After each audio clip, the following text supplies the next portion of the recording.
19h15, bienvenue dans Couleur Gironde. Rencontre ce soir avec un acteur influent de l'islam en France. Au lendemain de la fin du Ramadan, le grand imam de Bordeaux est notre invité. Bonsoir, Tarek Obrou. Merci d'être avec nous. Il y a quelques mois, le magazine Le Point consacrait un article élogieux sur vous. Je vous rappelle, le titre, c'était Tarek Obrou, figure de l'islam français de demain. Est-ce que vous êtes le sage? La sagesse, ce n'est pas évident dans les temps qui courent. Aujourd'hui, on a plus que jamais besoin de discernement et de sagesse. En tout cas, j'essaie de porter en France une parole d'équilibre et de sagesse. En tout cas, c'est mon souci. Alors, je le disais, hein, on est au lendemain de la fin du Ramadan. C'est normalement une fête. On imagine qu'elle avait une saveur particulière, y compris en France, y compris à Bordeaux, au regard de l'actualité internationale. Oui, le Ramadan est passé.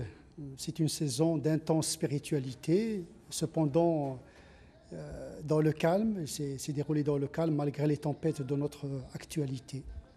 Alors, Et donc les musulmans savent discerner entre la démarche spirituelle et l'effervescence de l'actualité. Donc c'est dans cette double vécu que les musulmans ont passé le mois de Ramadan, une actualité mondiale assez sanglante.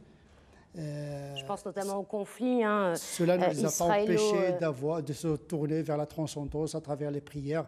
Peut-être une prière pourrait changer l'histoire des hommes. Justement, quel regard vous portez sur ce conflit israélo-palestinien, on le voit, qui trouve un écho important dans l'Hexagone? Mais effectivement, ce conflit est ressenti en tout cas par l'immense majorité des musulmans comme un conflit monstrueux. Rien ne justifie ce nombre de victimes malgré la légitimité de la légitime défense avancée. Et donc c'est un acte incompréhensible, brutal, brut, et qui ne sied pas à une grande démocratie qui se veut un État démocratique. C'est incompréhensible parce que, en vérité, ce conflit n'est qu'un symptôme d'une cause très profonde dans l'histoire. Je ne vais pas refaire l'histoire de ce conflit, qui est le conflit le plus long de notre histoire contemporaine. Je voudrais qu'on s'intéresse à un phénomène inquiétant et qui mobilise le gouvernement. C'est le nombre de Français partis faire le djihad, notamment au Moyen-Orient.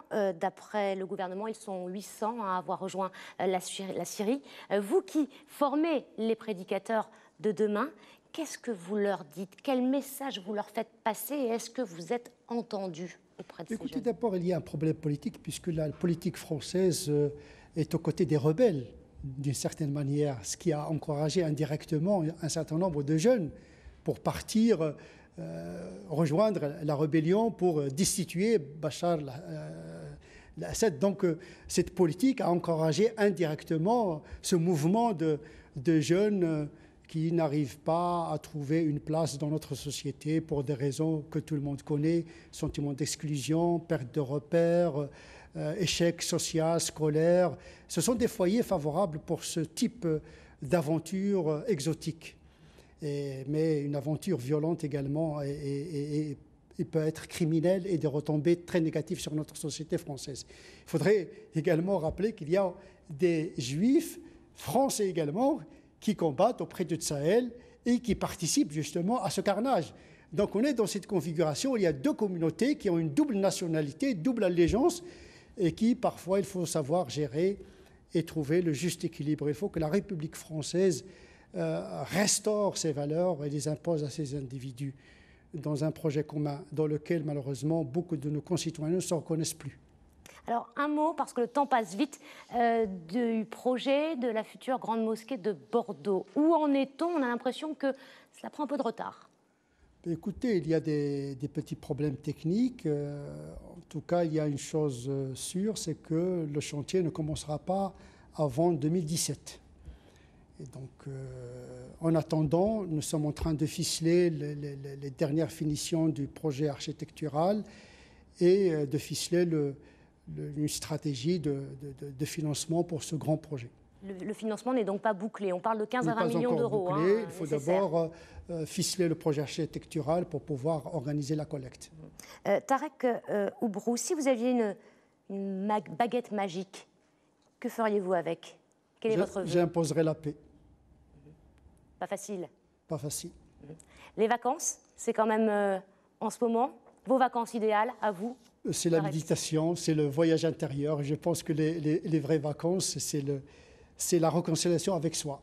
Je pense qu'il y a 1000 manières de prendre ses vacances et de voyager. Peut-être le bonheur est tout près de nous.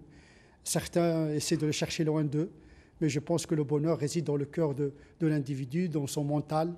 Et parfois, parcourir des distances ne signifie pas rencontrer le bonheur et la joie. Il était dit que Tarek Oubrou était un sage. Merci d'être venu dans Couleur Gironde. Le 19-20 continue avec la météo, puis l'édition nationale présentée ce soir par Marie-Sophie Lacaro. À demain, midi pile.